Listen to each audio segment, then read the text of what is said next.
Fabienne Synthès, le 18-20.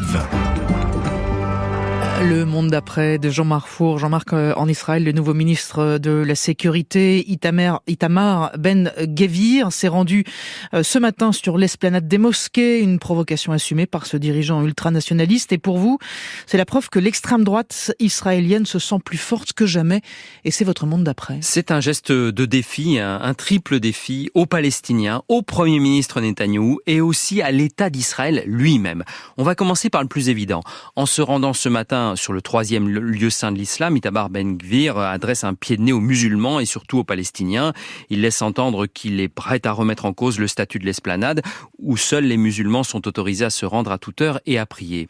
Pour l'extrême droite israélienne nationaliste et religieuse, solidement installée désormais dans la nouvelle coalition de gouvernement de Benyamin Netanyahou, ce lieu est d'abord celui de l'ancien mont du temple juif.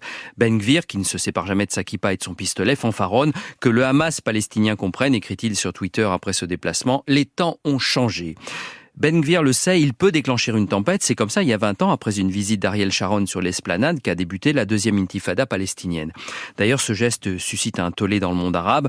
Condamnation des Palestiniens, évidemment, et aussi des Saoudiens, des Émiratis, des Jordaniens. Condamnation également des Occidentaux, de Washington, de Paris. Mais Ben-Gvir et Smotrich, l'autre figure extrémiste du nouveau gouvernement, s'en moquent. Ils assument, pour eux, la Cisjordanie doit être totalement annexée. Les 3 millions de Palestiniens doivent accepter un statut de citoyen de seconde zone, sinon ils n'ont qu'à partir. Tout l'espace appartient à Israël et il est sacré. Pas question d'accepter 2 États. Et donc, Jean-Marc, c'est aussi un défi au Premier ministre Benyamin Netanyahou. C'est le deuxième pied de nez. Netanyahou a cherché à dissuader son ministre de se rendre sur l'esplanade. Ben-Gvir avait même promis de temporiser. Il n'en a rien fait. Imaginez qu'Emmanuel Macron demande à Gérald Darmanin de renoncer à un déplacement et que le ministre de l'Intérieur l'effectue quand même. Ajoutons qu'il y a 2 ans, le même Netanyahou avait eu cette formule à propos du même Ben-Gvir, qui n'était alors que député. Accepter qu'il se rende sur l'esplanade pourrait mettre le feu à tout le Proche-Orient. Alors comment en est-on arrivé là ? D'une part, Netanyahou ne cesse de dériver. L'homme qui incarnait autrefois une droite libérale a basculé dans le nationalisme, puis dans le populisme radical allié à l'extrême droite. D'autre part, il est aujourd'hui tenu par les ultra-orthodoxes et les religieux. Sa survie personnelle en dépend.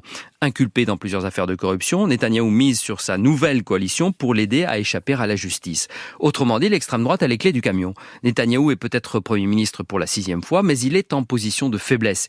Il a fait en quelque sorte entrer le loup dans la bergerie, comme vous savez dans la célèbre mythologie juive où le rabbin ne contrôle plus le golem, sa créature censée protéger les juifs et qui devient incontrôlable. Et c'est pour ça que vous parlez d'un défi à l'État d'Israël lui-même. Oui, c'est le 3e défi. Cette extrême droite désormais aux manettes menace la définition même d'Israël, telle qu'imaginée par son père fondateur Ben Gourion et confortée par les dirigeants qui ont suivi, des laïcs. Un État juif, oui, mais aussi et surtout un État démocratique qui fonde sa légitimité sur le droit. Un État où le politique s'impose aux religieux. Aujourd'hui, ce socle se fissure, au grand désespoir d'ailleurs de nombreux Israéliens, par exemple l'ambassadrice à Paris qui vient de rendre son tablier. Les extrémistes au pouvoir veulent en finir avec l'état de droit, museler les contre-pouvoirs, les garde-fous, la Cour suprême, les médias et même l'armée. Son chef d'état-major s'inquiète ouvertement du maintien de ses prérogatives. Ces dirigeants ultra-religieux considèrent la Torah comme la source du droit et défendent un suprémacisme juif, loin des valeurs d'universalisme propres au judaïsme. Smotrich et Ben-Gvir ne dissimulent pas non plus leur homophobie, prônent la fin de la mixité dans l'espace public, l'arrêt de toute activité pendant le Shabbat. Au bout de cette route, il n'y a potentiellement plus de démocratie, mais une théocratie comme celle fondée sur l'islam dans les pays voisins. On se résume. En se rendant sur l'esplanade des mosquées, Ben-Gvir montre son assurance. Il sait qu'il agite en pyromane, que tout cela peut provoquer un incendie. Et c'est précisément ce qu'il cherche pour mieux se poser ensuite en pompier et mieux justifier la répression.